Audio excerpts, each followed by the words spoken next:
नमस्कार, lead India के इस वीडियो में आपका बहुत बहुत स्वागत है। दोस्तों, मैं हूं एडवोकेट सुभाष सिंह और इस वीडियो में मैं एक कपल का सवाल लूंगा। दर्शक का सवाल लूंगा और डिस्कस करूंगा। उनका मोटे तौर से सवाल यह है कि यूपी में मैरिज बंद है या मैरिज का रजिस्ट्रेशन बंद है, इसके बारे में डिटेल में बताएं। आइए पहले उनका सवाल सुनते हैं। सर, मैं कविता बात कर रही हूँ। मुझे यूपी से मैरिज करनी है, बट अपडेशन आ रही है कि यूपी में मैरिज नहीं हो रहा है, तो यूपी में मैरिज बंद है या रजिस्ट्रेशन? देखिए, सबसे पहले आपके इस सवाल का जवाब यह है कि ऑफिशियली कुछ भी बंद नहीं है। ऑफिशियली कुछ भी बंद नहीं है, लेकिन प्रैक्टिकली बहुत कुछ बंद कर दिया गया है। इस सवाल के बारे में मैं डिटेल में बताऊंगा, लेकिन आप ध्यान से, सावधानी से पूरा वीडियो जरूर देखिएगा ताकि आपका कॉन्सेप्ट क्लियर हो जाए। देखिए, सबसे पहली बात यह है कि कैसे बंद करने की कोशिश की गई है। आज भी यूपी में कोई भी व्यक्ति मैरिज कर सकते हैं, कहीं से भी आकर के मैरिज कर सकते हैं। जो सरकार ने नियम बनाया है उस नियम में कोई परिवर्तन नहीं आया है। कोई भी व्यक्ति कहीं का भी रहने वाला हो, अगर वो गाजियाबाद में जाना चाहता है गाजियाबाद में जा सकता है, गाजियाबाद में जाकर के मैरिज कर सकता है। अगर नोएडा में जाए, आगरा में जाए, कहीं भी चला जाए, किसी भी जगह का हो मैरिज कर सकता है, कोई पाबंदी नहीं है।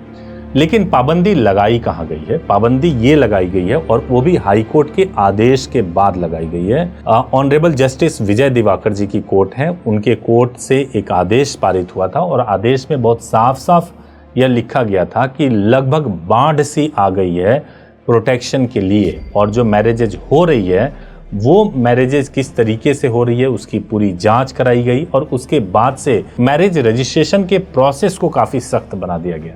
और मैरिज रजिस्ट्रेशन के प्रोसेस में क्या सख्ती लाई गई? सबसे पहला चीज़, अगर कपल भाग के शादी कर रहे हैं, चाहे वो कहीं के भी रहने वाले हैं, अगर यूपी में आके शादी करेंगे तो पहला चीज़, यूपी में शादी तो कर लोगे, चाहे आप आर्य समाज में कर लो या निकाह कर लो या फिर आप टेम्पल में शादी कर लो।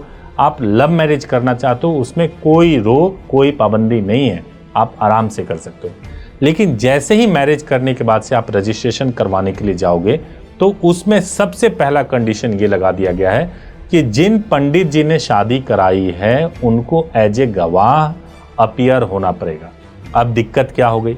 जो पंडित जी जिन्होंने आज शादी कराई है आपके मैरिज के लिए, वो आपके मैरिज पे सर्टिफिकेट पे, मैरिज के सर्टिफिकेट पे पहले भी साइन कर रहे थे, अब भी साइन कर रहे हैं। वो गवाह एक तरीके से तो हैं ही, बल्कि मैरिज ही वही करा रहे हैं, तो 100% वो गवाह हैं। लेकिन अब उनको एज ए गवाह, officially as a witness appear होना होगा रजिस्ट्रेशन वाले दिन। यानी मैरिज वाले दिन तो मैरिज करवाएंगे, और आप जानते हैं कि रजिस्ट्रेशन अब नेक्स्ट डे होगा, यानी सेम डे में रजिस्ट्रेशन नहीं होगा, तो नेक्स्ट डे रजिस्ट्रेशन वाले दिन भी उनको आना पड़ेगा और आ करके एज ए गवाह आपके रजिस्ट्रेशन में उनको शामिल करना होगा। अब जो पंडित जी जो दिन भर में 10 शादी करा रहे थे, अब अगले दिन 10 रजिस्ट्रेशन में भी उनको जाना पड़ेगा।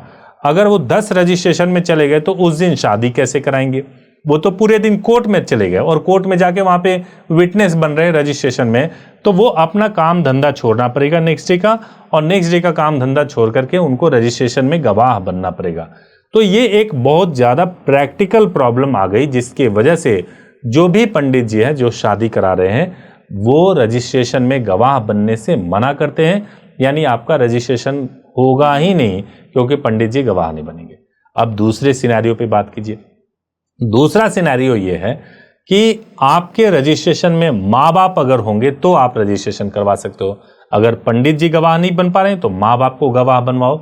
और सवाल ये है कि माँ बाप अगर गवाह बन ही जाएंगे तो लव मैरिज कोई करेगा क्यों? अगर माँ बाप एग्री हैं तो अरेंज नहीं कर लेंगे, अरेंज मैरिज करेंगे और मैरिज होने के बाद से रजिस्ट्रेशन कराएंगे, घर पे धूमधाम से शादी होगी।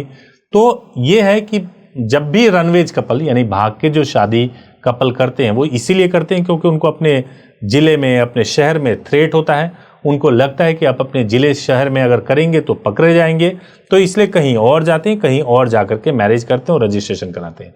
अब सबसे बड़ा प्रश्न ये है कि माँ बाप होंगे नहीं और पंडित जी रजिस्ट्रेशन में गवाह बनेंगे नहीं, तो रजिस्ट्रेशन होगा ही नहीं। तो ये मोटे तौर से एक समस्या हो गया है। अब एक और चीज कहा गया है, वो ज्यूरिसडिक्शन को लेकर के कहा गया है। ज्यूरिसडिक्शन पे मैं थोड़ा सा इसमें बताना चाहता हूं कि ज्यूरिसडिक्शन के बारे में भी जो बात कही गई है कि आप जहां रहते हैं, कपल जहां रहते हैं, वहां पे मैरिज हो सकती है, रजिस्ट्रेशन करवा सकते हो, या फिर जहां आपके पेरेंट्स रहते हैं वहां पे आप रजिस्ट्रेशन करवा सकते हो।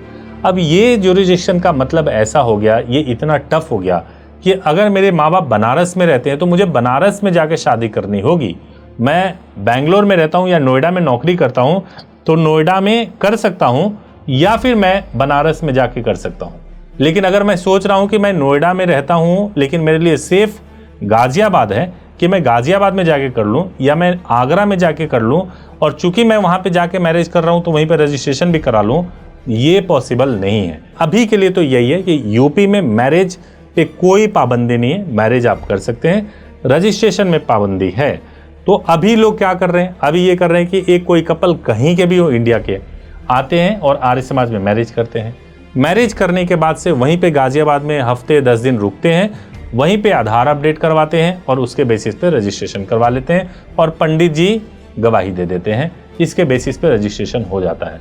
तो ये प्रक्रिया चल रही है। मुझे लगता है कि कोर्ट्स को, ऑनरेबल कोर्ट्स को करना ये चाहिए कि जो शादियां नाबालिग की हो रही है उस पर रोक लगाया जाए, डॉक्यूमेंट्स को चेक करने के लिए सख्ती बरती जाए, जो भी व्यक्ति गलती करे उसको पनिश किया जाए।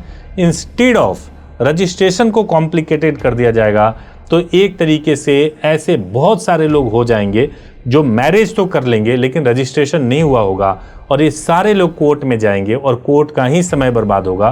तो इसलिए जरूरी है कि जैसा सुप्रीम कोर्ट ने अपने आदेश में कहा था कि रजिस्ट्रेशन मैंडेटरी होना चाहिए, उसको लागू किया जाना चाहिए और रजिस्ट्रेशन को आसान भी बनाया जाना चाहिए। उम्मीद है इस वीडियो से आपका कॉन्सेप्ट क्लियर हुआ होगा। Thank you so much for watching this video. Thank you so much for watching this video.